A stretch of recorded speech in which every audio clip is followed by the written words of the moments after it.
তো ওটি থেকেই আমাকে শুধু দেখাতে নিয়ে এসেছে বেবি বয় না বেবি গার্ল। তো আপনারা সেটা জানতে পারবেন।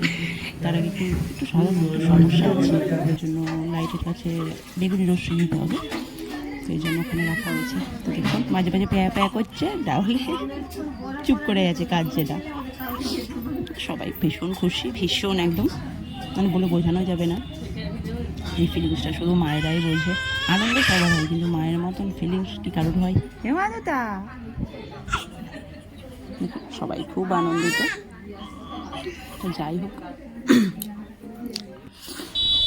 আমাদের খাওয়া দাওয়া হয়ে গেছে, আমরা এখন যাচ্ছি উপরে। এবার আমরা খেয়েছি, তো মাসিমাকে পাঠাবো খেতে, সবাইকে তো জন্য আমি আর আমার বাবু যাচ্ছি। সবাইকে তো থাকতে দেবে না, চলুন আবার দেখা হবে।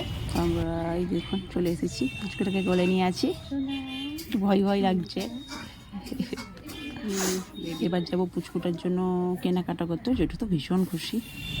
কিন্তু আমাদের দাদাই যে কেনাকাটা করতে এসেছি, মনে হচ্ছে যেহেতু দোকানটাই মনে হচ্ছে কিনে নেবে। কত পুচকি পুচকি জিনিসপত্র, কত হবে তবুও তারই মধ্যে সবার আগে আমরা অনেক কিছু কিনেছি, বহু কিছু।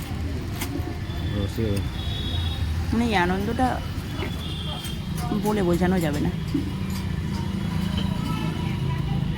দেখুন চলুন, আমরা চলে এসেছি। দেখুন এখানে চুপ করে শুয়ে আছে, আর মাঝে মাঝে সাইকেল চালাচ্ছে।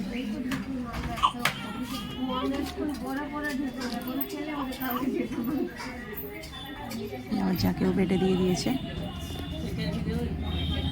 মাসিমা বসে রয়েছে ওখানে, এখন আলাদা রাখেছি কিছুক্ষণ।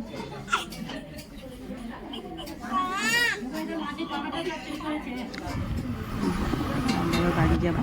ভিডিওটা বেশিক্ষণ দেখবেন। ভিডিওটি ভালো লাগলে অবশ্যই লাইক কমেন্ট শেয়ার। টাটা।